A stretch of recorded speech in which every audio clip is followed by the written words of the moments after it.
Cher écrivain, bienvenue. Vous venez de pousser la porte du club où on discute d'écriture sans filtre. Je m'appelle Chris Vuklizevic, je suis autrice et j'ai réuni avec moi dans ce club 4 de mes amies écrivaines. Ensemble, on discute sans tabou de nos inspirations, de nos méthodes, mais aussi de nos doutes, de nos galères, bref, de tout ce qui fait la fabrique littéraire sans cacher ses côtés les moins glamour. Alors prenez un thé chaud, attrapez votre meilleur plaid et bienvenue au club. Et bienvenue dans cette nouvelle réunion du club. Je suis comme d'habitude avec Laure. Salut. Marie. Hello. Léa. Coucou. Et Laetitia. Salut. Alors cette fois-ci, on va vous parler de comment finir son roman en beauté pour écrire une fin qui soit marquante et à la fois satisfaisante pour les lecteurs. Avant ça, on va vous donner une recommandation qui donne envie d'écrire, mais aujourd'hui, pas de news spécifiquement, puisqu'on enregistre 2 épisodes d'affilée. Donc voilà, pour vous, il s'est passé un mois entre 2 épisodes, mais pour nous, quelques minutes. Donc forcément, on n'a pas écrit. Désolée de vous décevoir. Pendant notre petite pause. Donc on va commencer directement par notre reco du jour, et c'est Marie qui va nous en parler. Oui, alors, je vais vous parler aujourd'hui d'une newsletter qui s'appelle la newsletter Chick Chack, avec K à la fin, Chick Chack, qui est faite par Pauline Mauroux, qui est autrice et scénariste. Et c'est une newsletter qui est assez agréable à lire parce qu'elle est assez aérée, il y a des schémas, des illustrations, et à chaque fois, c'est un thème vraiment précis. Et pour la petite histoire, en fait, c'est drôle parce que là, on va parler des fins d'histoire. Et la dernière newsletter qui est sortie à date, c'est voilà pourquoi vos fins sont ratées, sur la dernière newsletter. Donc, où elle décortique un peu les pratiques qui ont lieu, les codes, les règles, etc. Il y a aussi tout un volet qui est plus introspectif, où on peut réfléchir sur nos propres techniques, etc. Donc voilà, c'est une newsletter que je trouve sympa. Ouais, je l'ai sous les yeux et ça a l'air vraiment chouette. Donc ça s'appelle Chick Chack, T-C-H-I-K, T-C-H-A-K. Et c'est la newsletter de Pauline Mauroux. Si vous voulez aller y jeter un œil. Et donc allons-y, entrons dans le vif du sujet. Comment terminer son roman? La dernière fois, on a parlé des débuts, comment captiver son lecteur dès les premières phrases. Et là, on va parler de comment conclure un roman ou une saga. D'ailleurs, peut-être qu'on pourra en parler, est-ce que c'est différent conclure un roman au sein d'une saga ou une saga entière? En tout cas, ça va faire partie des choses qui vont rester dans la tête du lecteur une fois qu'il aura terminé le livre. Et si vous avez écrit tout un livre super et que vous vous plantez sur votre dernière saison, comme Game of Thrones par exemple, pour ne pas le citer, ça risque de laisser un goût très amer. Donc voilà, c'est aussi un endroit où il faut être assez attentif. Le point Game of Thrones est déjà arrivé, c'est bon, l'abcès est déjà percé, on peut avancer. J'ai d'autres obsessions sur les fins, mais je crois qu'on est plusieurs parmi nous. Oh oui. Mais parce que c'est ça, une fin qui est ratée, ou en tout cas qui n'est pas satisfaisante, ça peut vraiment traumatiser, quoi, parce que tu as passé longtemps avec les personnages dans un univers, et les promesses sont pas tenues, et ça, on peut vraiment être dégoûté en tant que lecteur. Donc c'est de tout ça qu'on va parler aujourd'hui. Disclaimer, du coup, on parle de fin, donc on va parler de la fin de plein d'œuvres littéraires, cinématographiques. Donc ceci est une spoiler alerte valable pour tout l'épisode.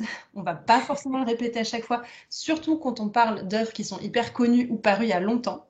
Voilà. Et puis, de toute façon, j'ai envie de vous dire, on est dans un podcast d'écrivains. On n'est pas là entre lecteurs ou pour faire des recommandations culturelles. On est là pour décortiquer des œuvres et forcément décortiquer la fin, ça en fait partie. Donc voilà, bouchez-vous très vite les oreilles quand on dira le titre d'un livre d'une œuvre parce qu'on n'ira pas forcément disclaimer la petite spoiler alerte à chaque fois. Beaucoup d'anglicisme dans cette phrase, c'est pas grave.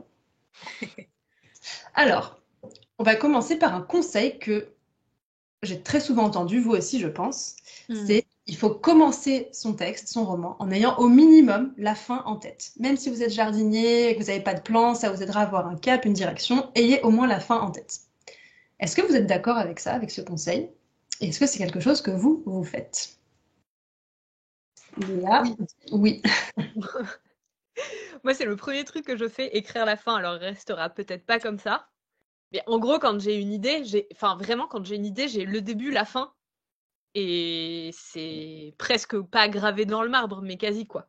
En gros, je sais que c'est là où je veux en arriver. Et comment je veux y arriver, c'est toute la question, quoi. Mais est-ce que c'est quelque chose qui te vient tout seul dès le début? Genre, quand tu as une idée, elle automatiquement avec la fin et le début, ou avant de commencer, tu te dis, ah, j'ai une idée, un début, il faut aussi que j'ai la fin avant de commencer, et tu y réfléchis. Non, souvent j'ai le début et la fin.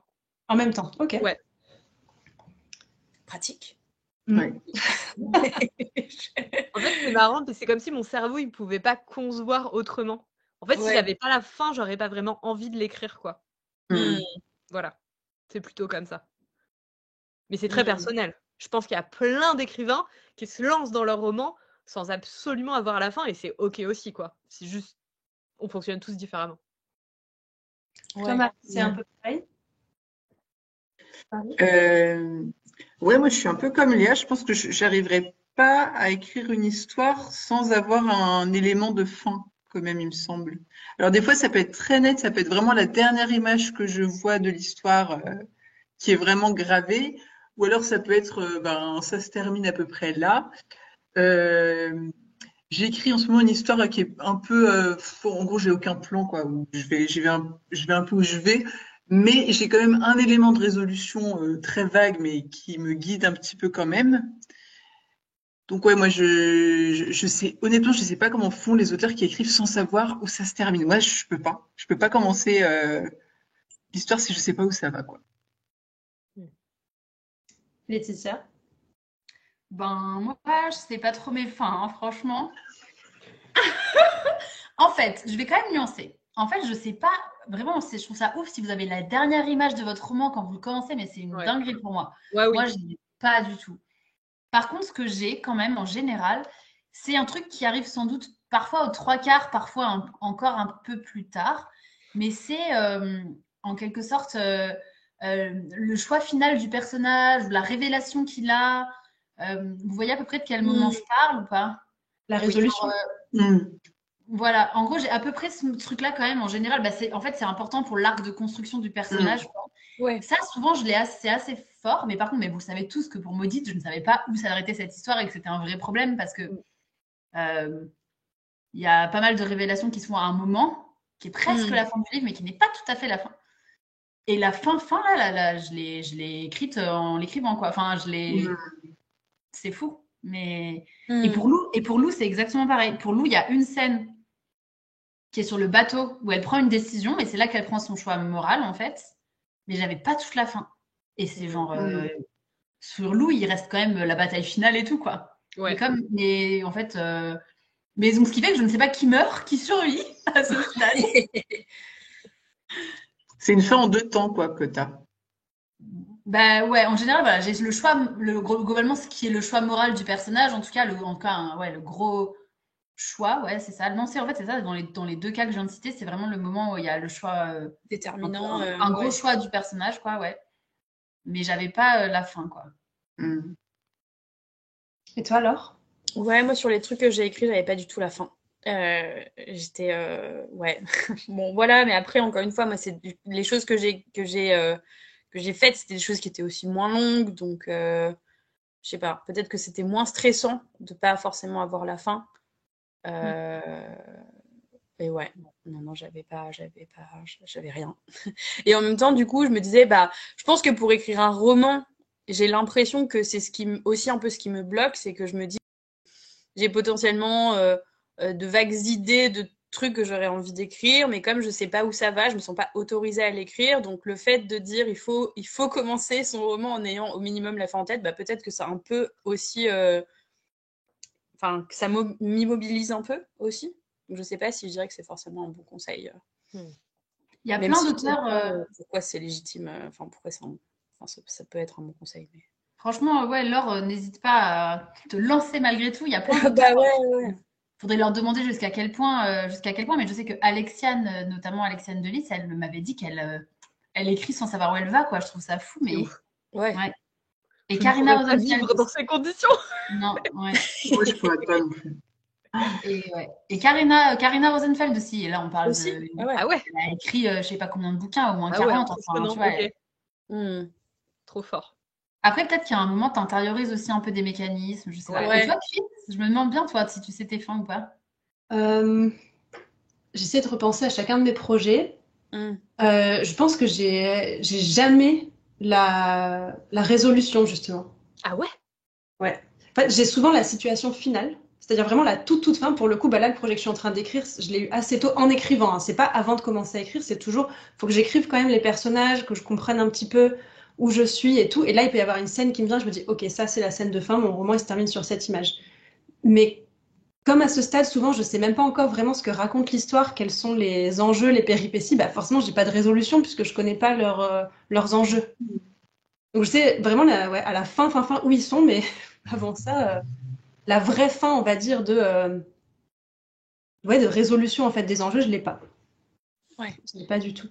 Après, par exemple, pour mon premier roman, Dernier jour d'un monde oublié, je savais que je m'étais mis une forme de contrainte de je veux qu'aucun de mes 3 personnages principaux meure à la fin. Parce que je voulais justement échapper un peu à ce cliché de la dark fantasy où tout le monde meurt. Je me suis dit, trouver autre chose qui soit intéressant aussi, qui soit pas une happy end, mais où il meurt pas. Pour du thé pour les fantômes, quand longtemps après dans l'écriture, j'ai compris que c'était une histoire de 2 sœurs qui s'entendaient pas, fallait qu'elles finissent par se réconcilier. Bon, comment, où, je sais pas. Pour Porcelaine sous les ruines, là, c'était beaucoup plus simple, dans le sens où c'est une romance, happy end, il faut qu'ils finissent ensemble. Comment, où, voilà, je sais pas. Et là, pour le projet que je suis en train d'écrire, ouais, j'ai vraiment l'image. Alors ça, c'est assez fou, c'est très très rare moment dans la vie d'un écrivain où vraiment j'ai eu cette image et cette scène de fin qui m'a foutu des frissons physiques, quoi. Et là, je me suis dit, ok, c'est vraiment ça, il faut que ça se termine là-dessus. Mais non, et d'ailleurs, c'est un peu bloquant. Moi, je trouve, j'aimerais bien connaître la résolution. Parce que ça voudrait dire que je sais quels sont les enjeux des personnages, quoi. Tu vas, ouais. Quelle est l'intrigue, tout simplement. Alors, si vous faites partie justement de celles qui ont en tête la fin quand vous commencez, comme Léa et Marie, dans quelle mesure est-ce que la fin réelle du roman va correspondre à ce que vous aviez en tête au tout début? Est-ce que c'est quelque chose qui va pouvoir varier quand même au fur et à mesure de l'écriture, ou est-ce que vraiment vous vous y collez exactement?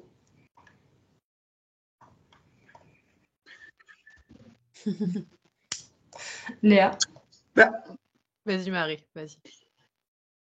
En fait, je me souviens plus trop des romans d'avant, mais je sais que le roman là, en gros, les événements sont les mêmes, mais ce qui les sous-tend change beaucoup à la réécriture.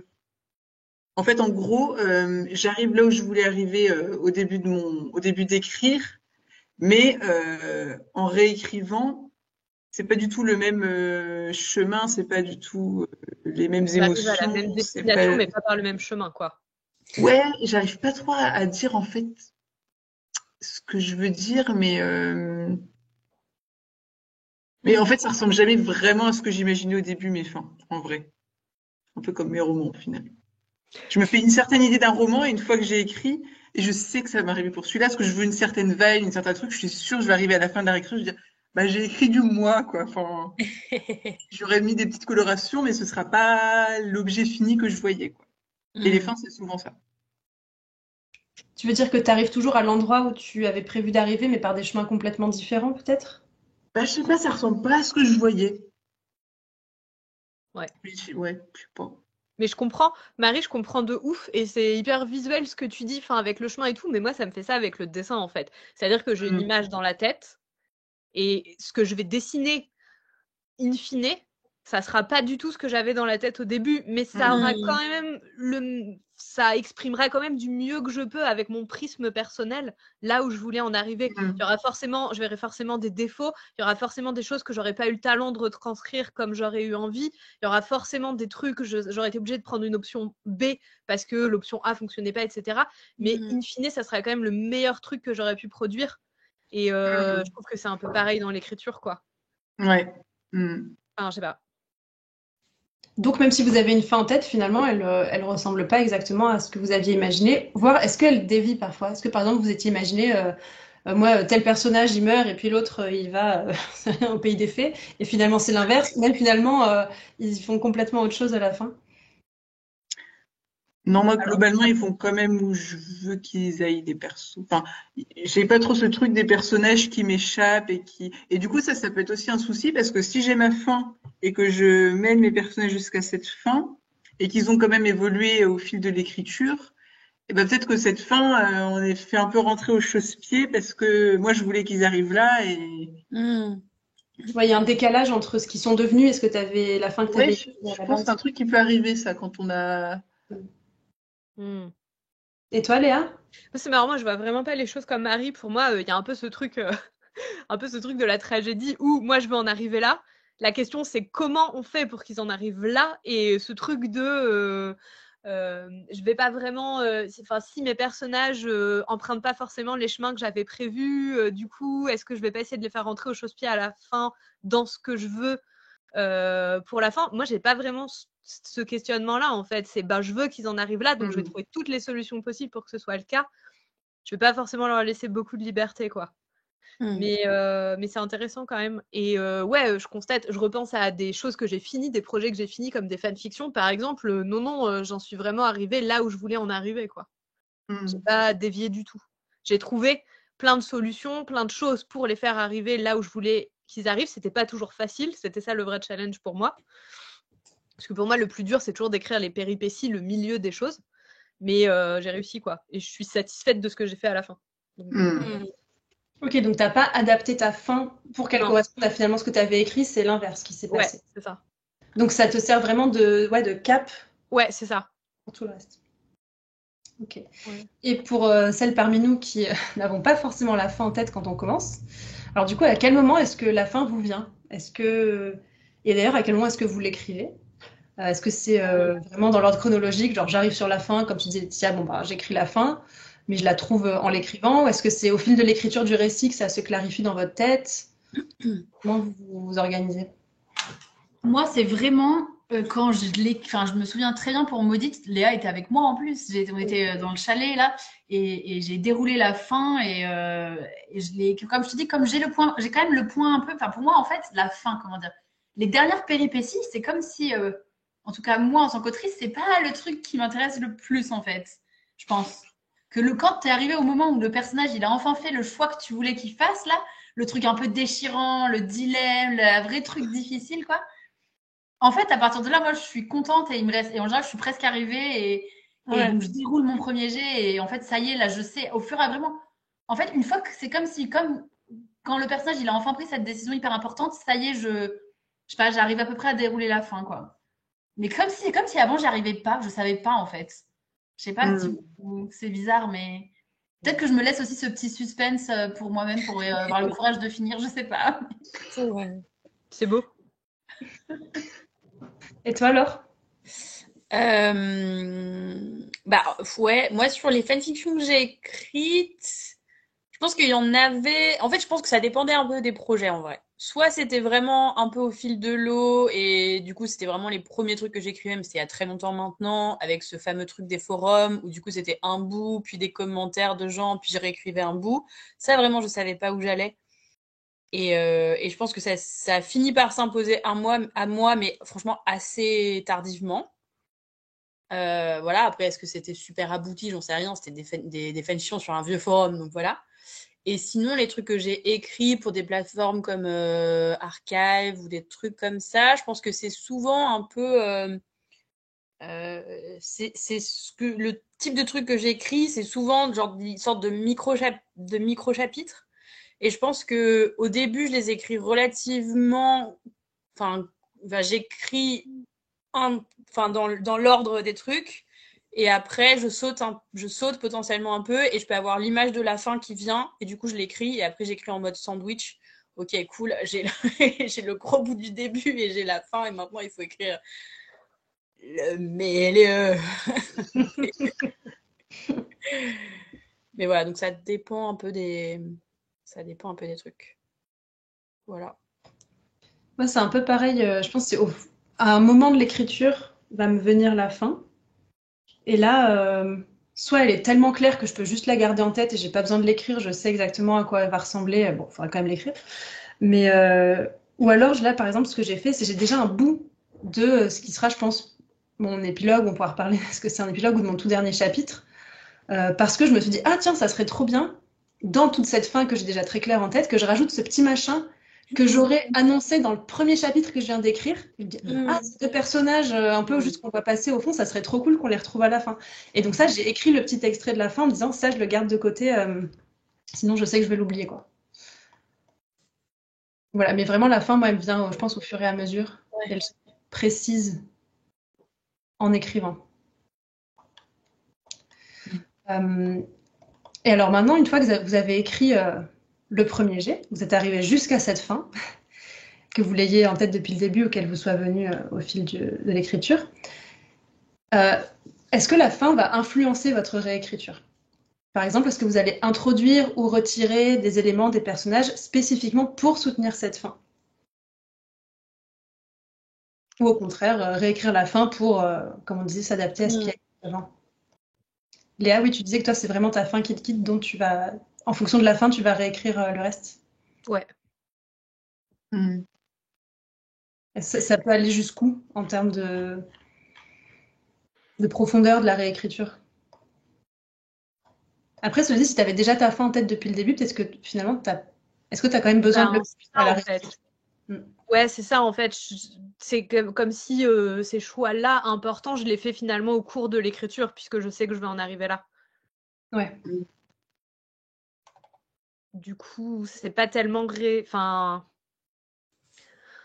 c'est pas tellement rétroactif, quoi. Après, si ça va quand même. Ouais, non, c'est pas tellement rétroactif. Et toi, Marie, c'est pareil? Comme tu as la fin en tête, est-ce que ça change pas grand-chose? Alors ça dépend des romans. C'est le moment de citer Pixar. En gros, il y a les 22 règles de Pixar dont on avait parlé dans un épisode précédent.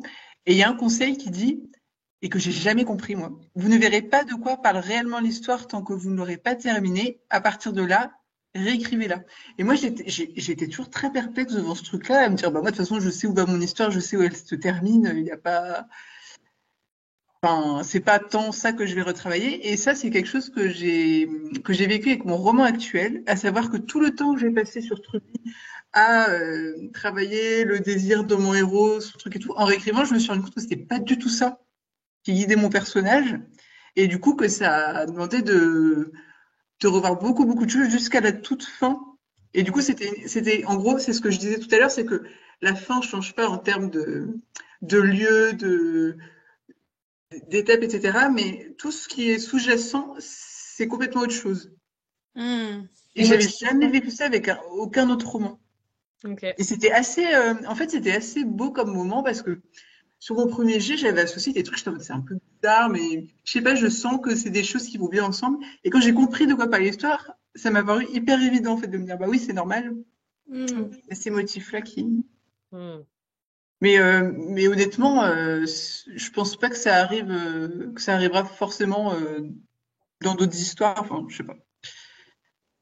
Mais en tout cas, c'était un chouette moment de comprendre, de débunker un truc de ton inconscient, en fait, de dire ah, mais il y avait un autre inconscient qui fonctionnait aussi et qui amenait l'histoire à d'autres endroits. Ouais, comme si tu relisais ton propre roman entièrement à la lumière de cette fin qui vient tout éclairer différemment. Bah, comme une psy, en fait, j'avais un peu l'impression de faire la thérapie de mon roman, de dire mais en fait ça, le dessin caché, c'est ça. Et toi, Laetitia, du coup, vu que tu n'as pas la fin en tête quand tu écris, est-ce que ça t'oblige à réécrire plein de choses une fois que tu as la fin et que tu l'as un peu figée? Ouais, carrément. J'étais en train, du coup, j'ai relu des vieilles versions du Serment des Traqueurs. Je vous annonce que ce n'est pas les mêmes gens qui meurent. Enfin, vraiment. Alors que là, j'avais fini la fin. Hein, donc, je suis revenue même sur la fin, tu vois. Ouais, des fois, moi, dans les réécritures, c'est terrible tout ce que je peux changer, quoi. C'est vraiment, j'ai aucun. Mais ça, je crois, on en a déjà parlé. Moi, j'ai aucun. Aucun scrupule, quoi. Je suis pas en mode les personnages, c'est mes amis, je vais pas leur faire ça. Non, je vais les tuer. Ce sont des outils narratifs. Non, je fais ce dont l'histoire a besoin. Et voilà, et donc je peux réécrire la fin et réécrire effectivement en fonction de la fin quelques trucs, ouais. C'est sûr. Enfin, plus ou moins à grosse dose, quoi, dans mon cas. Bah, d'ailleurs, c'est ma question d'après, c'est que du coup, comme tu as plusieurs versions de fins différentes, comment tu choisis entre plusieurs fins possibles celle qui va te sembler la meilleure? C'est quoi les critères pour dire ça, c'est la bonne fin pour mon Ah histoire? non, mais en fait, alors, en fait, c'est pas ça, c'est que quand là, tu vois, j'ai ma première fin du 13 mars 2022. En fait, elle me va pas vraiment. Tu vois, genre, j'ai écrit comme ça le premier jet, mais enfin moi, en tout cas, j'ai jamais de doute. Enfin, quand c'est la bonne, quoi. Je sais pas. C'est pas Et là, trop. elle t'allait pas? Est-ce que Ouais. tu as des critères ou des raisons qui font que cette fin n'allait pas?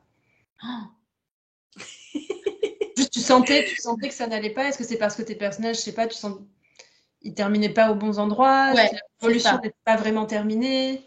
Ou c'était Non, pas je crois que satisfaisant? là, ouais, là, dans le cas présent, il terminait pas au bon endroit, effectivement. C'est plus ça. C'est plus ça. Ok. Laetitia, son conseil, sinon, c'est à l'instinct. Oui.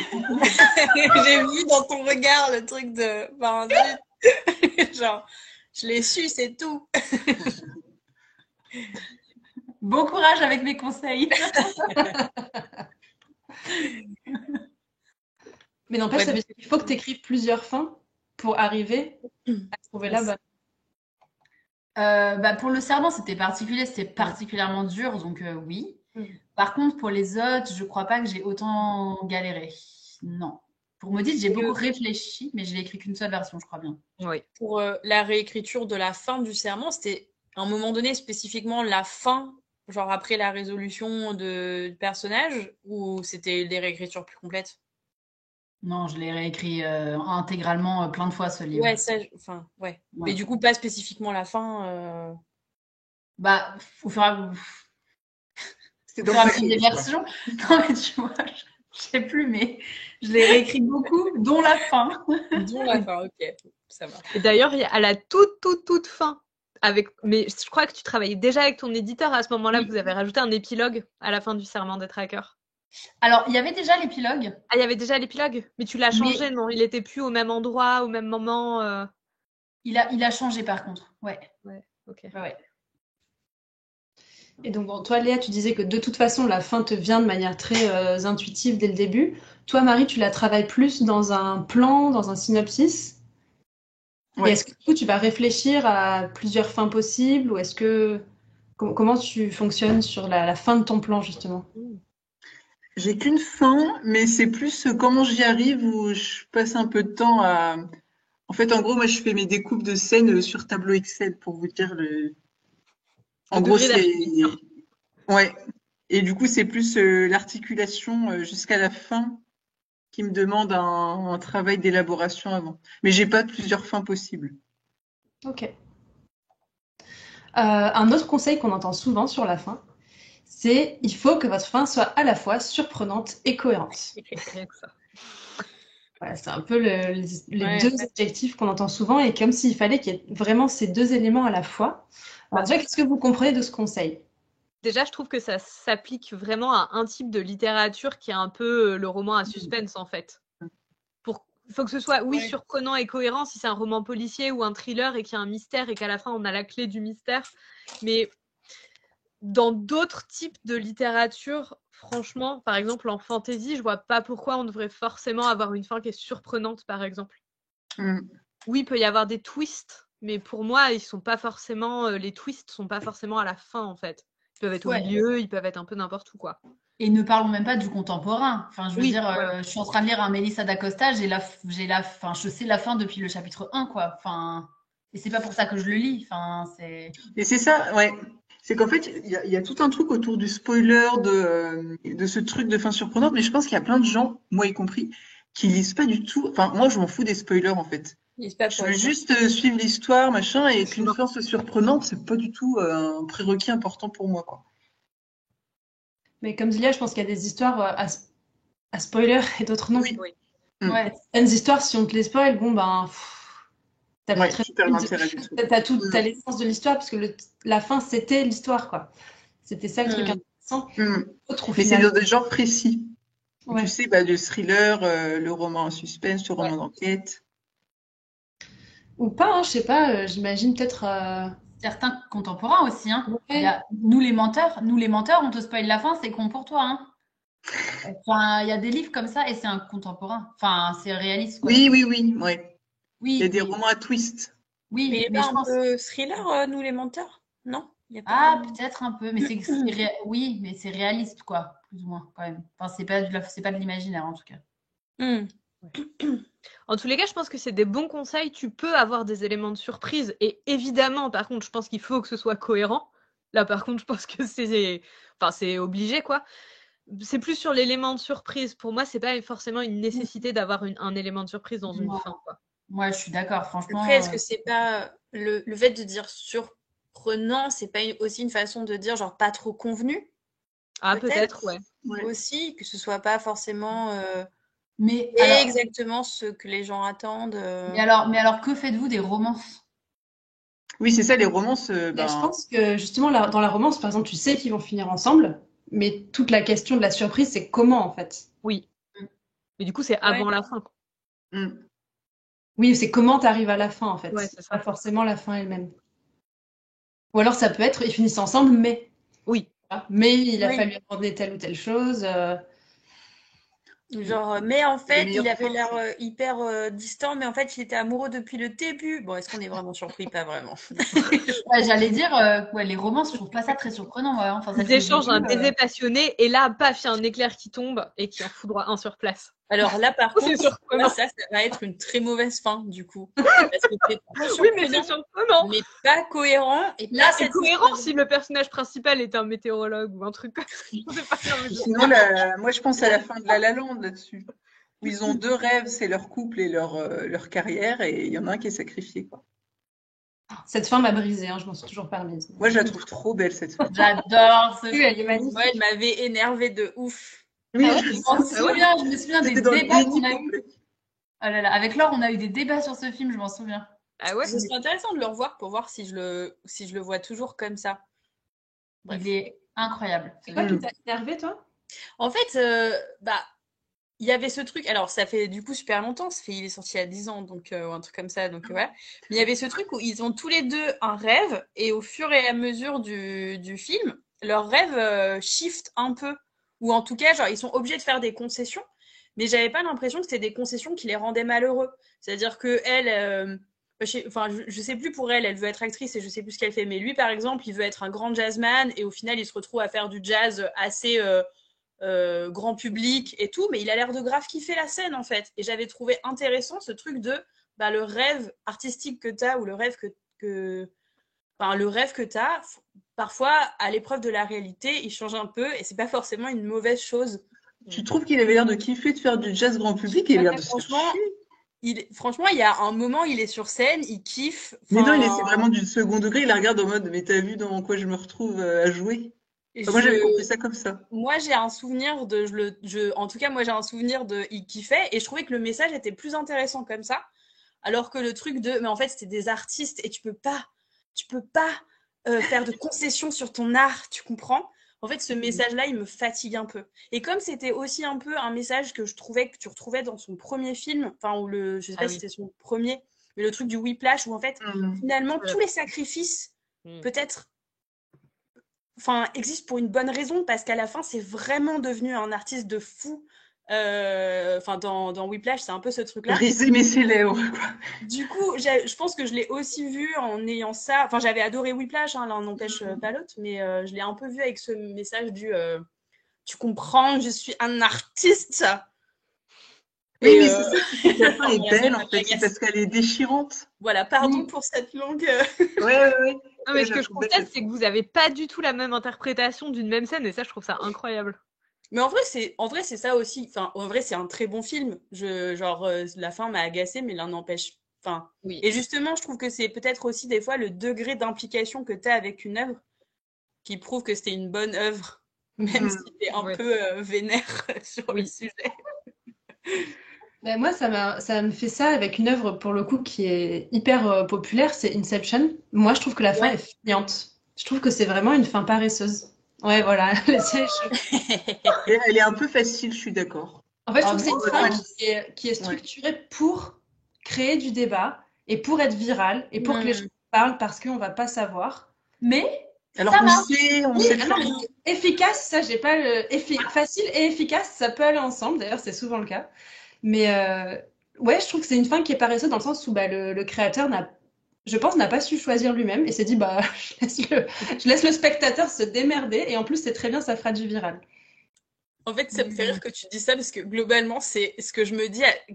Enfin, moi, j'ai un problème en règle générale avec les fins ouvertes. Alors, je pense que j'ai du mal à les apprécier de façon générale. Je sais pas s'il y a un exemple, enfin, si je vois un contre-exemple qui me vient, mais globalement, genre, je me dis toujours que c'est que la personne qui a écrit le scénario ou le roman n'est pas allée au bout du truc et qui a, je sais pas, forcément une forme de paresse, j'en sais rien, mais qu'en gros, il a pas su choisir non plus et qui me laisse le faire et ça me saoule. Genre sur le principe. Mais Inception, pour vous, c'est une fin ouverte? Pour moi, c'est une fausse fin ouverte, moi, je trouve. Les gens, ils ont tout fermé, ils ont laissé une petite porte en mode, ah, on sait pas. Bah, c'est quoi le truc de. Ça en rêve ou pas? Enfin, c'est un gros truc, quoi. Je sais pas. Ouais, c'est le truc central de l'histoire, mais genre, Ouais, tu vois, la question principale, la promesse principale n'est pas tenue. Et je crois que c'est ça que je trouve paresseux. Alors que des fins ouvertes où effectivement les arcs principaux sont terminés, mais les personnages, tu vas pas, on peut en reparler après, mais comme on va pas tous les suivre jusqu'à leur mort, Ouais. bah, tu es obligé de t'arrêter un moment. Donc forcément, à un moment, tu lâches tes personnages et ils vont continuer dans un monde ouvert. Je trouve que quand tu t'arrêtes comme ça au milieu d'une question que tu laisses en suspens, je sais pas. Et en même temps, en fait moi, je trouve que ça va bien avec le thème du film, en fait, et avec toute la question du film. Le fait que tu crois que tu as eu une réponse et en fait, on te remet le doute. Moi, j'ai trouvé ça génial, mais... Truc de mise en abîme, Bah ouais, t'es catapulté de truc en truc. Un peu comme on dit, comme une toupie. Non, mais un peu un truc sinusoïdal, enfin, je sais pas comment on dit le truc d'un tourbillon comme ça. Oui, d'un tourbillon, ouais. Et sachant que la toupie, oui. elle bouge un peu à la fin quand même, donc c'est comme une petite fin semi-ouverte, moi je trouve. Le fameux débat. Ouais. Ouais. Après, voilà, j'avais essayé de catégoriser plusieurs fins comme ça pour me dire est-ce qu'il faut que ce soit surprenant et cohérent. Et je suis tombée d'accord avec vous en fait en prenant plein d'exemples. Je pense que la cohérence avec les promesses qu'on a faites, avec le ton qu'on a posé et tout, ça on peut pas trop s'en passer. Comme tu dis, si c'est une romance contemporaine et que d'un coup à la toute fin le mec, il y a Zeus qui débarque et qui le frappe d'un éclair et que c'est terminé.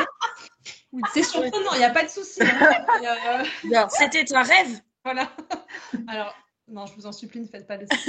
Genre, pitié. N'est pas David Lynch qui veut. Donc voilà, je vais reparler d'une œuvre qui m'a traumatisée, Le Labyrinthe. C'est pas cohérent du tout la fin. Je vais pas revenir dessus. Vous le lirez si vous avez trois Si vous avez du temps à perdre. Donc c'est pas du tout cohérent, vraiment. C'est une règle qui a été posée depuis le début, qui est enfreinte juste parce que je pense l'auteur ne savait pas comment résoudre son histoire et donc il a dit tant pis, on enfreint cette règle-là. Et donc là, c'est carrément énervant puisque c'est même pas juste on rajoute un truc à la fin, c'est on annule ce qu'on a mis en place depuis le début. Mais c'est surprenant pour le coup. Parce que genre, contrairement à par exemple Harry Potter ou comme vous dites de la fantasy, c'est cohérent. Oui, les gentils battent les méchants, c'est pas très surprenant et heureusement en fait. Parce que si à la fin les héros ils gagnent pas, c'est la seule chose qu'on avait envie de voir après ces 7 tomes quoi. Et puis la promesse n'est pas remplie, la main tendue n'a pas été attrapée. Et ça, ce n'est pas satisfaisant du tout. Non, mais c'est vrai. Bah oui. Après, la cohérence, est-ce que vous pensez que, enfin, je sais pas, il y a plusieurs plans de cohérence, quoi. Est-ce qu'il faut forcément que ce soit sur les personnages, par exemple, il faut qu'ils restent cohérents avec eux-mêmes? Est-ce qu'il faut que l'atmosphère reste cohérente, que le ton reste cohérent? Est-ce que tout ça doit rester cohérent ou est-ce qu'il faut au moins qu'on ait un élément qui nous tienne jusqu'au bout, même s'il y a de la surprise qui vient et qui change certains fils? Je sais pas si elle est très claire ma question, mais. Si, ouais, je pense que peut-être qu'il y a un truc où les meilleures œuvres arrivent à ce que tout reste cohérent, mais qu'il y a plein d'autres œuvres qui marchent quand même et où il y a qu'un des points, je sais pas. Puis, je pense que c'est pas forcément un défaut que certaines choses ne soient pas cohérentes. Parfois, moi je pense par exemple, c'est pas du tout de la littérature, hein, mais je pense au cinéma coréen qui dans un même film va mélanger plusieurs genres, de la romance, du paranormal, des trucs. Et pour nous, les Européens, c'est très surprenant. C'est un peu comme les Sud-Américains et le réalisme magique, c'est un peu le truc du cinéma coréen où ils se permettent de faire ça, c'est hyper surprenant. Après, il y a des grands thèmes qui restent cohérents à l'intérieur du film, les personnages restent cohérents, etc. Donc c'est un parti pris artistique en quelque sorte. Pour moi, c'est pas forcément gênant s'il n'y a pas de cohérence. Mais pour moi, le truc qui doit rester cohérent, c'est un peu le thème du roman. Et le grand thème qui va sous-tendre tout le roman est la quête du protagoniste, s'il y en a une. Enfin, il faut quand même que ça reste la même chose au début et à la fin, sinon on a une insatisfaction narrative quand même. Ouais. Sur la cohérence, une des formes de cohérence, ça peut être celle avec le genre dans lequel on écrit. Comme tu disais, Léa, oui, si vous écrivez un polar classique, il vaut mieux pour vous qu'à la fin, on sache qui est le meurtrier, quoi. Voilà. Voilà, on l'a dit, en fantasy, on s'attend quand même, en général, à ce que les héros battent les méchants, ou que les méchants battent les héros, mais qu'en tout cas, il y ait une résolution à ce niveau-là. En romance, pareil, il faut que soit ils finissent ensemble, c'est happy end, ou qu'ils finissent pas ensemble, mais que ça soit déchirant, voilà. Mais la question, c'est est-ce que il faut nécessairement coller à ces codes au risque de vraiment perdre le lecteur et qu'il balance le livre par la fenêtre, ou est-ce qu'au contraire, il faut subvertir ces codes-là, justement, pour les surprendre au risque de les décevoir? Et comment on fait pour les surprendre sans les décevoir? Je pense que si tu veux subvertir les codes, il faut déjà très bien les connaître sur le bout des doigts et avoir une certaine maîtrise des codes. En fait, tu peux pas subvertir les codes si tu les connais pas à la perfection, quoi. Et c'est un juste travail d'équilibriste de proposer quelque chose qui va un peu défier l'horizon d'attente de ton lecteur tout en le satisfaisant quand même. Enfin, pour moi, c'est quelque chose. Je conseillerais aux gens qui écrivent de d'abord très bien maîtriser les codes d'un genre avant de vouloir un peu jouer avec, quoi. Ça me semble périlleux comme exercice. Mais c'est possible. Et d'ailleurs, il y a d'excellentes œuvres qui font ça. Mais j'ai l'impression que si jamais tu joues avec les codes, tu joues plus tôt qu'à la fin. Genre, si t'attends la fin d'une œuvre pour surprendre le lecteur, je pense que c'est mal barré, ça me paraît... tu prends un peu le lecteur en traître. Ouais. Ouais, faut le faire dès le début. Un peu raté d'avance. C'est là qu'on rejoint la cohérence. C'est-à-dire que si dès le début, tu as installé un peu comme promesse que tu allais subvertir les codes du genre. Oui, c'est ça. Même si tu écris un polar, voilà, même si tu écris un polar, mais tu as installé ça, peut-être qu'à la fin, le fait qu'on n'ait pas le meurtrier ou qu'on soit pas sûr, ça colle avec tout le reste, effectivement. Mais c'est vrai que tu as raison. Ça me fait penser quand on se disait il faut absolument une résolution dans un polar ou un truc comme ça. Alors c'est pas un bouquin, à moins que c'était peut-être c'était un bouquin avant, mais La Nuit du 12, je sais pas si vous l'avez vu, mais moi je pensais que c'était une enquête et que j'allais avoir une résolution, et en fait je me suis rendu compte, mais peut-être un peu avant la fin, qu'en fait c'était pas ça. Et que en fait c'est plus une sorte de portrait de cet endroit et de l'enquête et de ce que ça dit des personnages, mais il n'y a pas, il n'y a pas de la satisfaction de savoir qui a tué la jeune femme, voilà. Et j'avais trouvé intéressant parce que c'était pas a priori, j'imaginais qu'il allait là, que ça allait aller là, quoi. Mais ça m'est, je pense, jamais arrivé dans une lecture, par contre. Ouais. Après, est-ce qu'il faut toujours satisfaire le lecteur avec sa fin? Ouais, ça c'est une vraie question. Moi, j'avais une autrice de romance avec qui j'avais discuté qui m'avait dit que, donc voilà, elle a publié plusieurs romances, elle avait un lectorat et tout. Et pour une de ses romances, elle s'est dit, bah vas-y, cette fois, ils vont pas finir ensemble en fait, genre ça va pas bien finir. Et elle s'est pris une vague de haine, quoi, vraiment. En mode, je lirai plus jamais aucun de vos livres. Enfin, vraiment, les gens ils se sont sentis ultra trahis. Et moi, je trouvais ça trop cool de. Là, pour moi, ça passait un peu du joue un peu avec les codes, les attentes et tout, tu vois. Mais en fait, c'était pas dans le contrat de base pour les gens, quoi. Dans un genre comme la romance. C'est quoi une fin satisfaisante? Parce que je pense qu'il y a un peu de double truc. Il y a soit satisfaisant en mode c'est confortable, soit c'est satisfaisant en mode ça te stimule, enfin ça te ça innove, enfin je sais pas, intellectuellement tu dis c'est cool, ça change un peu et tout. C'est ça. Je pense qu'en plus les gens, ça je le vois quand on regarde même les commentaires des gens sur les séries et tout, ils ont il y a comme sur Marie, t'as bien décrit le truc, quoi. Ils ont ce truc, ils veulent avoir la fin qu'ils veulent, enfin je sais pas comment expliquer. Ouais, c'est pas forcément la bonne fin. Moi, je Enfin, comprends. Et il y a ce truc de, en fait, faut pas donner aux gens la fin qu'ils veulent, mais celle dont ils ont besoin, comme disait Batman dans The Dark Knight. Ce n'est peut-être pas la ville que veut ce héros, bref, que veut ce héros, mais c'est la ville dont. Non, c'était l'inverse. C'est le héros. J'ai l'impression d'être bourrée. C'est pas. C'est le héros dont la ville a besoin, mais pas celui qu'elle voudrait avoir, quoi. Voilà, en gros, c'est ça. Et ben, c'est un peu pareil. Ce que tu dis, Laetitia, ça me fait penser, et c'est de l'exemple que j'avais en tête en posant la question, à Sherlock Holmes, en fait. Non, pardon, oui, c'est lui. Voilà, l'auteur qui a tué son héros, qui a une bonne fin de polar, genre, même en dehors du phénomène Sherlock Holmes, de se dire, bah, oui, il trouve le meurtrier et tout, mais il va devoir se sacrifier dans l'exercice. Et il s'est reçu des vagues de haine, mais tellement violentes qu'il a été obligé de ressusciter son héros dans le roman d'après. Ouais. Alors, j'avoue, j'ai pas lu ce tome-là, mais je pense que c'est une bonne fin, qu'il avait dû quand même faire les choses proprement. Mais oui, le contrat, c'était on en veut encore et toujours.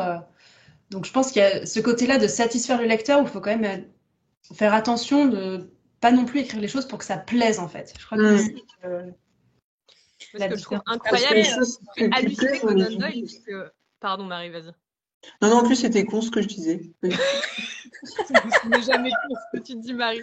Non, je voulais juste dire, ça le ferait halluciner Conan Doyle de voir la prospérité littéraire et d'adaptation de Sherlock Holmes. C'est-à-dire que c'est une histoire qu'on continue de raconter. Il y a des dizaines de milliers de fanfictions de Sherlock Holmes, autant écrites par vous et moi que filmées par des équipes à Hollywood, déclinées sous plein de versions différentes. Enfin, c'est incroyable, quoi. Je pense qu'il se retourne dans sa tombe, Conan Doyle. Il pouvait plus le saquer, son personnage, à la fin. Une des plus grandes prospérités littéraires de fiction. C'est un mythe, le machin, quoi. Il a été réécrit 1000 fois. Je trouve que c'est fou. Enfin, vraiment, c'est... Ouais. Ça me fait en fait, il a créé quelque chose dont il s'était pas rendu compte que c'était immortel et que les lecteurs l'ont perçu à sa place. On dit non, tu le tues pas, en fait, il peut pas mourir. On a tué une légende. C'est assez balèze, quoi, je trouve. Ouais. Et d'ailleurs, ça, sur la mort des personnages, c'est pareil. C'est les lecteurs qui disent non, t'as tué tel personnage, c'est horrible, t'aurais pas dû et tout. Et nous, en tant qu'auteur, on se dit bah si, il y avait besoin que ce personnage meure. Pareil, est-ce qu'on fait plaisir aux lecteurs en gardant leur personnage préféré? Est-ce qu'on les tue quand même? Bah, comme tu dis, ça dépend de est-ce que la mort elle a un intérêt narratif ou est-ce que c'est une mort pour faire du sensationnel, quoi. Ouais, je suis assez après, sur le truc de la satisfaction, bah après, ça revient un peu sur le truc de la question des fins ouvertes, mais pour moi, une fin satisfaisante, c'est pas juste que ça va aller là où je voulais que ça aille, c'est que ça va m'apporter des réponses à des questions qui ont été ouvertes. Et je peux totalement tolérer qu'il y ait quelques questions qui trouvent pas vraiment de réponse parce que c'est peut-être pas forcément des questions principales ou que c'est peut-être pas forcément l'histoire que l'auteur voulait raconter, mais quand j'ai pas la réponse principale que j'attendais, ou ça me frustre beaucoup et j'ai très envie de parler de Twin Peaks, mais voilà. J'en ai déjà parlé super longuement avec Léa et c'est une série qui est formidable, qui est fantastique et où sur laquelle il y a eu 3 saisons, il y a eu genre 20 ans entre la saison 2 et la saison 3. David Lynch a repris le truc, la saison 3 est incroyable et le dernier épisode n'apporte aucune réponse, voire même part complètement en live. Et en fait, j'étais vraiment en colère pure à la fin de cet épisode. Je me suis dit, mais en fait, j'aurais dû ne pas le regarder, en fait. 20 ans je pour me ça, sens quoi. trahie. Ouais. Je me sens vraiment trahie. Et je pense que David Lynch, du coup, il est décédé. On peut pas dire du mal de lui maintenant, mais non, mais je pense que c'était un artiste fou, qu'il avait des visions incroyables, mais qu'en pure narration, ouais. ça va pas là. Et après, c'est formidable parce que du coup, les gens écrivent des tartines parce qu'ils pensent que David Lynch est absolument un génie et qu'en fait, si tu prends l'épisode 2 et que tu le passes en mode ralenti, tu vas te rendre compte qu'en fait, vous voyez un peu ce genre de truc, en fait. Et donc, c'est pour ça que... Donc, je trouve qu'il y a un degré d'implication du fandom aussi dans l'interprétation qui est extraordinaire. Et Encore une fois, c'est pas pour dire que Twin Peaks c'est pas bien, mais genre vraiment j'étais en colère pure d'avoir des petites réponses. Bah si, en fait, il a donné des réponses, mais sur des trucs qui étaient... En fait, je m'en foutais complètement. Enfin, genre, ok, super. Alors du coup, la question que ça nous pose, c'est comment est-ce qu'on détermine en tant qu'auteur quelles zones d'ombre sont acceptables dans une fin? C'est-à-dire, à quelles questions est-ce qu'on peut se permettre de ne pas répondre? Et par contre, les questions qu'on peut pas laisser telles quelles, qu'on peut pas laisser ouvertes, sinon vraiment, comme tu dis, on trahit notre lecteur. Moi, ça me fait penser que dans ma bêta lecture du Thé pour les fantômes, Christelle, j'avais eu ce cas de figure. Je sais pas si tu te rappelles. Pas du tout. Pas du tout. Alors, c'était hyper intéressant. En fait, il y a une grande question qu'on se pose au début du roman qui est mais pourquoi un des personnages est quasi mortel, en fait, vit très très longtemps. Et en fait, pour moi, c'était un peu la question et c'était un peu le sujet de l'enquête des deux protagonistes du roman, découvrir le mystère caché derrière ça, le secret. Et en fait, je suis arrivée à la fin du roman et je me suis rendu compte qu'à aucun moment j'avais eu la réponse à cette question. Et en vrai, c'est pas si important parce que on découvre plein de choses qui sont passionnantes et on découvre que le vrai sujet du roman, entre guillemets, c'est la relation entre les deux protagonistes, etc. Mais quand même, on a envie d'avoir la réponse à cette question. Et du coup, je me rappelle dans ma bêta lecture avoir mis, mais c'est volontaire de ne pas avoir mis la réponse à ça, parce que quand même, je me pose toujours la question. Et Chris m'a répondu, ah mais non, pas du tout, pour moi, c'était juste pas important. Alors que moi, j'avais l'impression que c'était un peu la promesse initiale, le mystère, et j'avais trouvé ça trop drôle et génial que, du coup, ce truc que je pensais qu'on m'avait promis comme un peu la clé du roman, en fait, finalement, pour l'autrice, ça soit pas si important, quoi. C'est là que c'est très important, je pense, et j'imagine que j'ai dû le réécrire après tes commentaires, parce que des choses que nous, en tant qu'auteur, on peut poser comme des petits éléments de n'importe quoi, les gens peuvent les prendre, les capter comme des fusils de Tchekhov et se dire « Ah, ça va servir plus tard » ou « Ça, à la fin, ça va être super important », alors que nous, ça nous est passé, mais à 10 000 au-dessus. Et on trahit une promesse qu'on n'a pas eu l'impression de faire, en fait. Ouais. Je sais que, par exemple, pour mon premier roman, Le Dernier jour d'un monde oublié, il y a pas mal de gens qui ont dit mais du coup pourquoi en fait l'île elle apparaît d'un coup, alors que ça pour moi c'est pas la question du roman, c'est genre c'est dans un trou vivait un hobbit, l'île elle apparaît et c'est basta, on n'en parle plus. Pourquoi y a-t-il un trou? Voilà, c'est ça. Et en plus assez tôt dans le roman j'ai un personnage qui dit explicitement bon ok maintenant que ça s'il y a un mystère, ok peut-être qu'on n'aura pas la réponse, mais maintenant la question c'est qu'est-ce qu'on fait des conséquences de cet événement, tu vois. Mais non, je pense qu'en fantasy en particulier, il y a beaucoup de lecteurs qui aiment bien avoir un world building où tout est bien expliqué, tout est circonscrit, on a toutes les explications, la Bible d'univers presque à côté en annexe. Ouais, la carte. La carte, voilà. Alors que ça, vraiment, moi perso en fantasy, c'est le truc qui me saoule de plus en plus. Moi, j'aime bien quand il y a plein de zones d'ombre en fait dans les romans. Moi, je suis hyper frustrée quand il y a une carte et qu'après les gens ils vont sur un lieu et que le lieu il est pas sur la carte. Trahison, disgrâce. J'avoue, c'est un peu. Je sais plus dans quel. Ouais, ça m'est arrivé récemment de me dire alors attends, du coup c'est où? J'arrête de me dire mais. Et à l'inverse, je trouve qu'il y a une mode de mettre des cartes, alors que des fois, le personnage, il va dans deux villes, tu vois. Enfin, c'est vrai. Il va dans 2 capitales et c'est tout. En fait, pour le coup, ça fait partie de l'esthétique du livre maintenant. Oui, c'est ça, c'est vraiment. C'est joli, quoi. Hmm. Est-ce que vous avez d'autres choses à dire sur les fins ouvertes? Non, je pense que j'en ai dit suffisamment. Moi, je pense que pour avoir une fin satisfaisante, même si on répond pas à toutes les questions, au moins clore la question du personnage principal, quoi. Oui. Puis après, le reste, il y a des flous. Pas forcément violents, quoi. Qu'est-ce que tu veux dire, résoudre le personnage principal? Faut qu'il soit quand même, soit qu'il ait une révélation, soit qu'il soit arrivé à un moment qui symboliquement marque la fin de l'histoire. Que son truc moral il soit résolu, en gros, que sa trajectoire elle soit arrivée à qu'il ait surmonté un peu le dilemme de Truby là et qu'il soit passé de l'autre côté. Ouais, et ça veut pas dire qu'il soit arrivé à une phase d'apaisement, ça se trouve ça peut être un moment et puis après c'est le bordel derrière, mais qu'il soit arrivé à un moment de l'histoire où là c'est logique que le récit se coupe là, quoi.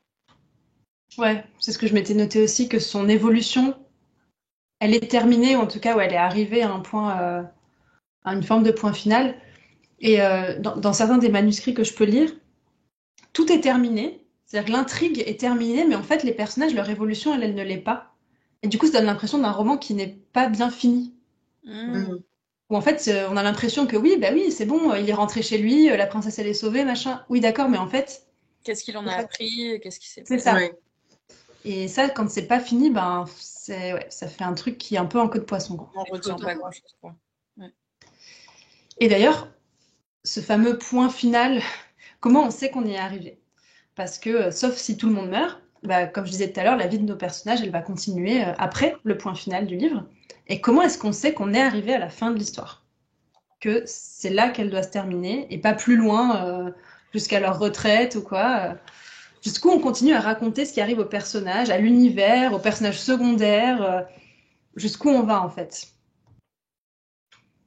Laetitia, tu rigolais. J'ai jamais posé cette question comme la fin, elle me vient en même temps que le début. Pour moi, c'est juste, le but de l'histoire, c'est d'en arriver là et je me pose pas cette question. Voilà, j'allais dire, c'est l'instinct. C'est à l'instinct. Il faut penser à nos auditeurs qui n'ont pas un instinct aussi développé que le tien et qui se posent la question. Moi, chaque fois, je pense au manga d'Inox Tag à chaque fois que tu dis l'instinct. Pardon. Ah là là. Non, mais je pense qu'on a déjà beaucoup d'éléments en vrai sur l'évolution des personnages et tout ça. Et les promesses, en fait, je pense qu'il faut revenir aux promesses en fait. C'était quoi les promesses de base? Et il faut vérifier que tu les as globalement remplies, quoi. Ouais, bah, Ouais. que faut un dénouement à l'intrigue principale, l'évolution du personnage principal aussi, comme on en parlait, et une Ouais. certaine résolution émotionnelle aussi. En fait, c'est quand tout ça converge vers le même point ou la même scène. En vrai, elle est compliquée. Moi, c'est comme vous, je ne saurais pas dire précisément comment est-ce qu'on sait que c'est le moment de fin. C'est juste le moment où les questions principales ont une Quoi. réponse. Et... Je pense qu'on parlait dans l'épisode précédent du prologue, où si on peut l'éliminer, c'est qu'il n'y en avait pas besoin. Peut-être que tout ce qui est à la fin de l'histoire et qu'on peut enlever sans que ça n'apporte plus rien d'important, d'essentiel au récit, peut-être qu'on peut s'en passer. Ouais. Mais par exemple, tu vois, Laetitia, je sais que sur la fin de Maudite, tu avais pas mal de doutes quand c'est sorti parce que c'est une fin qui est assez brutale, qui prend pas le temps justement de mettre le lecteur à l'aise en disant et ensuite il se passa ceci et cela, machin. C'est dès que la résolution arrive, quasiment, on a la situation finale, en fait, on va devoir nous l'imaginer.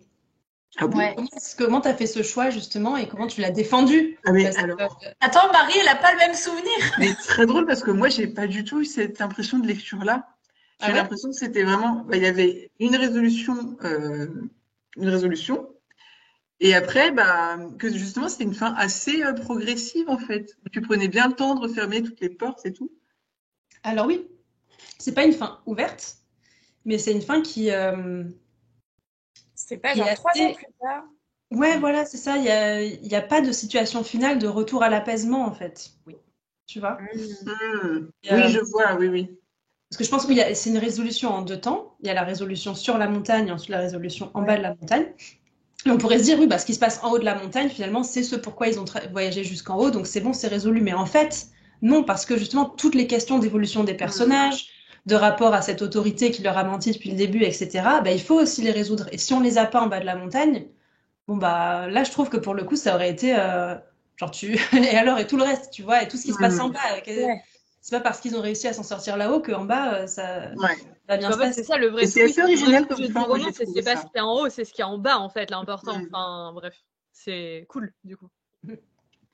Mais du coup, comment, je sais que par exemple, il me semble que ton éditrice, elle voulait peut-être que tu continues, que tu fasses un épilogue. On va parler après de l'épilogue et de si c'est intéressant ou pas. Comment tu as défendu cette fin? Bah, en fait, pour moi, alors c'est marrant, en plus j'ai eu le débat avec un lecteur, quelqu'un que je connais très bien, qui avait lu le roman et qui est la seule personne, parce que la plupart des gens, en fait, ont beaucoup aimé cette fin.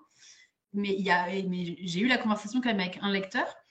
En fait, pour le coup, là, c'est un choix, j'ai envie de vous dire, vraiment artistique, en fait. Enfin, en soi, j'aurais pu écrire un épilogue.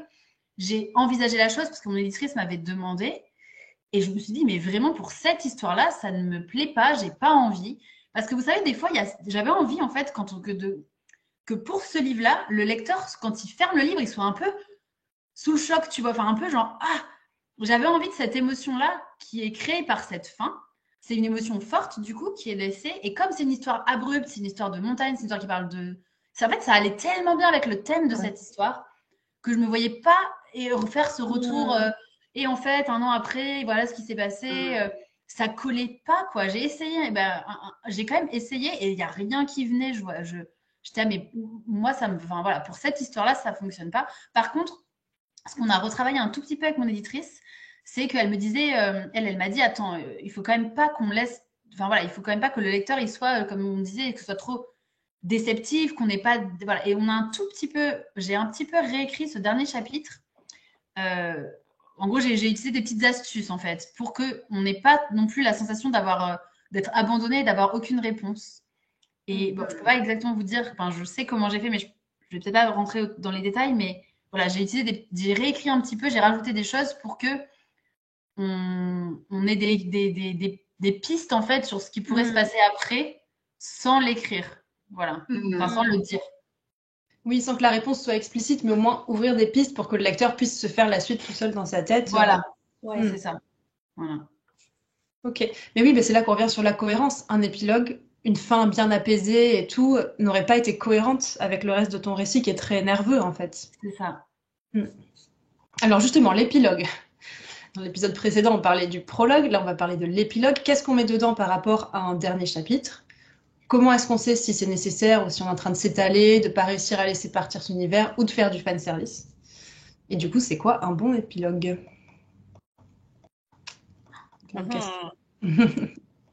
Ouais, moi, les seuls trucs d'épilogue qui me viennent, c'est vraiment les sauts dans le temps. Ouais. J'ai regardé un peu les bouquins que j'avais dans mes bibliothèques, et du coup, j'ai l'impression que c'est pour vraiment assurer au lecteur que oui, c'est une bonne fin. Genre, souvent, les épilogues que j'ai, c'est un peu un truc comme ça. Genre, 3 ans plus tard, petite famille, par exemple. Un truc comme ça. Ouais. Je m'étais un peu noté ça aussi. Pour moi, c'est un épilogue, être nommé épilogue et pas le dernier chapitre, parce qu'il y aura une cassure avec le reste du récit. Donc, comme tu dis, soit par la temporalité, soit c'est un autre point de vue, soit c'est un autre format. Et pour moi, un épilogue, je trouve qu'il est légitime. Alors, en fantasy ou en littérature SFF, on le trouve pas mal, ou en clôture de saga. Mais voilà. Moi, je l'ai beaucoup en littérature contemporaine. Ah ouais? Pour les ouvrages que j'ai, en fait, mais du coup, pas de la. Enfin, si, c'est de la blanche, mais disons que c'est de la blanche plus légère. Ok, c'est drôle, j'ai jamais fait gaffe à si on le trouvait en littérature blanche. Mais je l'ai. Pour moi, c'est vraiment par exemple, sur du Marie Varey, je pense qu'il y a un épilogue quelques années après. Ouais, il y en a un dans Désenchanté, je crois, ça me parle bien, ouais. Sur pas mal d'autrices du catalogue contemporain de ma maison, il y a des épilogues comme ça, quelques années après. Parce que, en général, même si l'histoire d'amour est peut-être pas forcément. Enfin, c'est pas des romances, donc c'est pas le truc vraiment genre au cœur du récit. Il y a d'autres histoires, mais il y a quand même pour le personnage. Alors, parfois, c'est des trucs un peu de saga, même si c'est en un tome, ou dans le même roman, il y a quelqu'un dans le monde contemporain qui enquête, et du coup, c'est des destins croisés avec des gens dans le passé. Mais genre, pour la résolution de l'histoire du personnage contemporain, il y a un saut dans 3 ans plus tard, 5 ans plus tard, avec le mec qu'elle s'est trouvé, globalement, au cours de l'histoire. Oui, du coup, c'est un peu plus peut-être des fins doudou, des fins. Ouais, un peu, ouais. Oui, l'histoire elle est terminée, mais ça nous fait plaisir de revoir le personnage vraiment heureux, d'avoir trouvé. C'est ça, exactement, de dire bon s'il y avait des problèmes justement dans sa vie, genre voilà. Il en a Les problèmes ont bien trouvé une résolution et il est bien plus heureux. C'était pas un truc temporaire. Ouais. 5 ans plus tard, il est toujours heureux. Voilà. Il est heureux, donc il n'a plus d'histoire. Voilà, exactement. L'histoire est vraiment terminée là. Vous avez compris? Après, ce que tu disais sur les sagas, Marie, aussi, ça me parle parce que je pense que quand tu as passé tellement de temps avec des personnages sur 3, 5, 10, 15 tomes, ça peut être un peu dur vraiment de les lâcher juste, bah c'est bon, l'histoire est finie, ciao, passons à autre chose, quoi. Je pense que tu as un petit peu besoin de fermer le truc plus en douceur. Et alors, du coup, on parlait de qu'est-ce que c'est un bon épilogue, et celui, je pense qu'on a tous en tête, on l'a déjà cité, c'est celui de Harry Potter, où tout le monde, ou presque, a détesté l'épilogue de Harry Potter. Moi, j'ai pas ce souvenir-là, parce que comme je les ai lus tous d'affilée à 15 ans, je pense que je me posais pas trop de questions. Mais c'est vrai que globalement, dans la communauté, tout le monde déteste cet épilogue. Si vous l'adorez, n'hésitez pas à le défendre en commentaire. Je l'ai pas détesté. Mais c'est vrai, moi j'ai le souvenir de le lire et de me dire, on dirait vraiment une mauvaise fanfiction. Ouais, moi c'est intéressant ça. Pourquoi tu penses ça? Alors, c'est une très bonne question. Pourquoi je pense ça? Parce que je trouve qu'il manque d'une part de dynamisme narratif.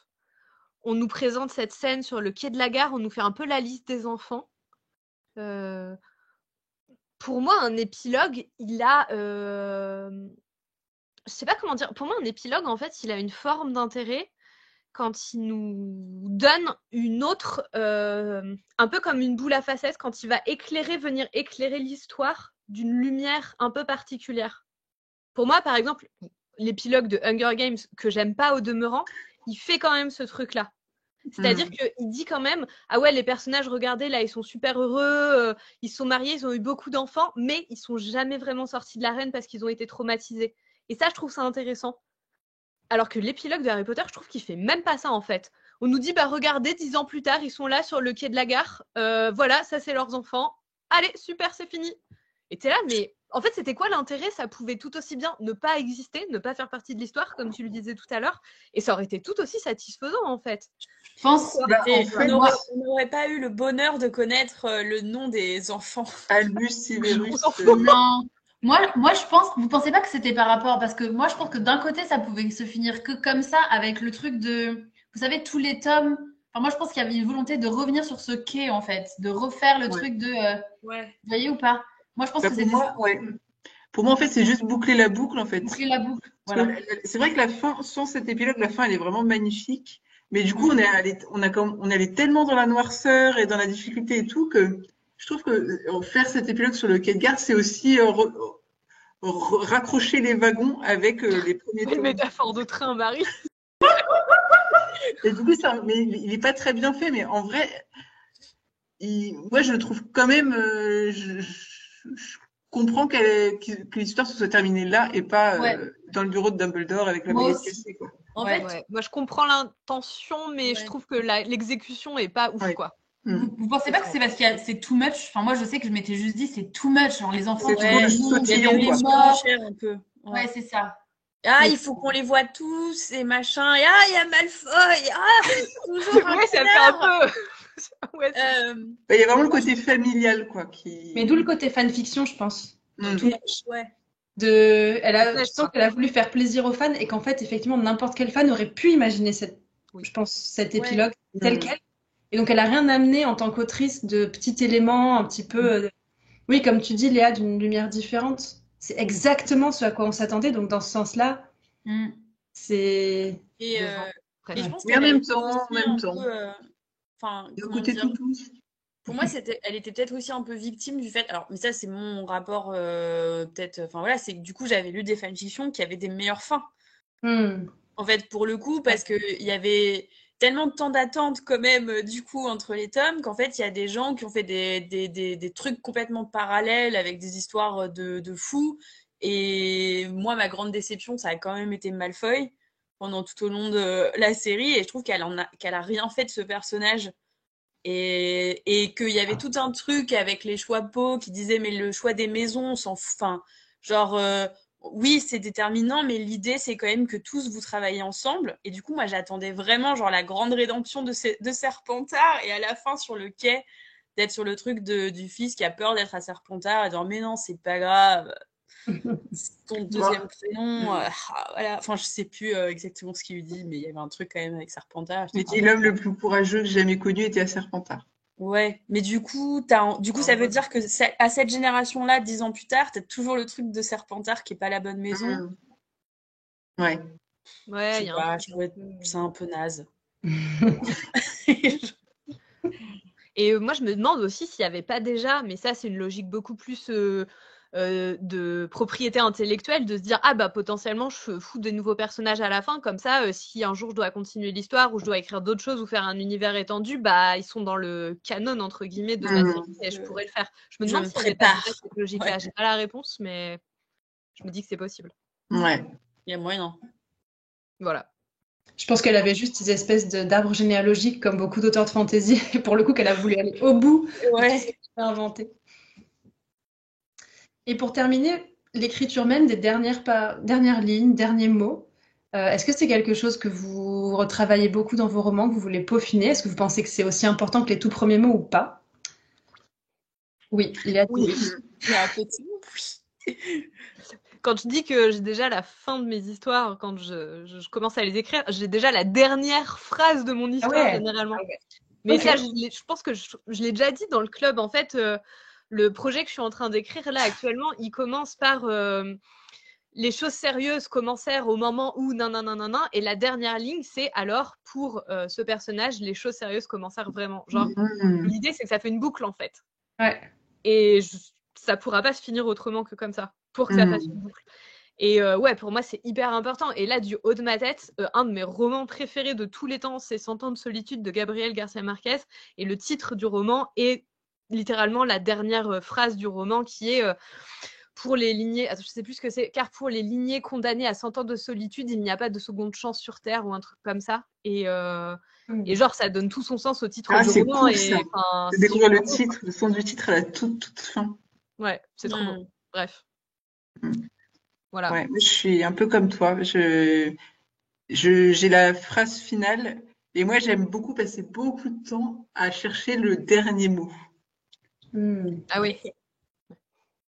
J'ai envie d'aller voir les Très derniers mots. difficile. J'ai envie Ouais. d'aller voir les derniers mots des romans de Marie Eh maintenant. ben, en fait, je sais plus. En fait, je sais que la conclusion de l'héritage et d'Arcer, le dernier mot, bah, c'est papillon pour le coup, et ça a tout un lien avec toute la trilogie. Et les rumeurs du soir, je ne sais plus, mais je sais que le dernier mot là de mon roman en cours, j'ai beaucoup réfléchi. Parce que je voulais associer plusieurs trucs dedans et tout. Et en vrai, c'est hyper compliqué. C'est comme écrire une sorte de tout petit poème, je trouve, la dernière phrase. Mais t'as de l'entraînement avec les nanofictions, du coup. Et en vrai, la nanofiction, c'est hyper formateur pour commencer les chapitres et pour les terminer. Ouais. Ouais, je suis assez d'accord. Tout comme on disait dans l'épisode précédent que les premiers mots doivent être un peu comme un creuset, une graine de tout ce qu'il va y avoir en germe dans le roman. Je trouve que c'est important que la dernière phrase aussi, elle fasse écho à tout ça. Je sais que dans Du thé pour les fantômes, dans ma dernière phrase, je l'ai plus exactement en tête, mais je crois que c'était donc c'est Félicité, spoiler, qui meurt. Elle laisse tomber sa tasse de thé et ça fait une flaque sur le sol. Et c'est, je crois, la flaque de thé sur le sol était son seul miroir. Donc on a à la fois le thé, le miroir, le reflet par rapport à sa mère, où avant il avait un miroir qui représentait sa mère. Elle a réussi dans le roman à se libérer de l'influence de sa mère. Donc là, voilà. Il y avait tout ça qui se concentrait dans cette phrase de fin. Et même dans le ton de la dernière phrase, je trouve qu'il faut qu'elle ait quelque chose d'un petit peu ample, d'un petit peu... qu'il y ait une émotion qui s'en dégage, parce que si c'est juste une phrase un peu de milieu de chapitre, dans son rythme et tout, elle est un peu bancale, elle sonne pas vraiment bien. Ouais. Ça peut faire un truc hyper... Ah ok, ça se finit comme ça. Bon. Ouais. Et est-ce que vous auriez du coup des conseils à donner à nos auditeurs pour que ces dernières phrases elles puissent laisser une impression Qu'elle soit impactante. Ouais. Bah, je pense que tu as donné de bons conseils en vrai en disant de repenser peut-être à son thème, à des choses comme ça et d'essayer en tout cas autant que possible de réintégrer ça quoi. Moi, je pense que tu as utilisé une image pour la toute fin de ton roman, cette image de la flaque, enfin du thé renversé par terre, et je trouve qu'utiliser une image qui soit un peu métaphorique, ou qui résume un peu un des enjeux du roman ou la trajectoire de ton personnage avec une image comme ça, c'est très fort. C'est pas mal. Après, Après, moi, je repense à ce que j'ai fait dans mon projet et je fais toujours un peu la même chose. En vrai, moi, je suis très obsédée par les boucles et j'essaye toujours de boucler avec le début. Ça peut être une tactique aussi de se dire « Ah, bah tiens, est-ce que je proposerais pas une structure de phrase qui est similaire à celle de ma première phrase ou est-ce que je réutiliserais pas les mêmes mots que dans ma première phrase mais différemment ou est-ce que voilà, moi je cogite souvent sur des trucs comme ça. Mais c'est vrai qu'on parlait des fins satisfaisantes. Le cerveau humain, il aime bien les structures qui se répètent. En miroir un peu. En miroir, voilà, les choses choses en boucle. familières. Ouais, voilà. Et donc c'est vrai que ça peut donner cette impression aussi de satisfaction de ah ça y est, ouais, la boucle est bien bouclée.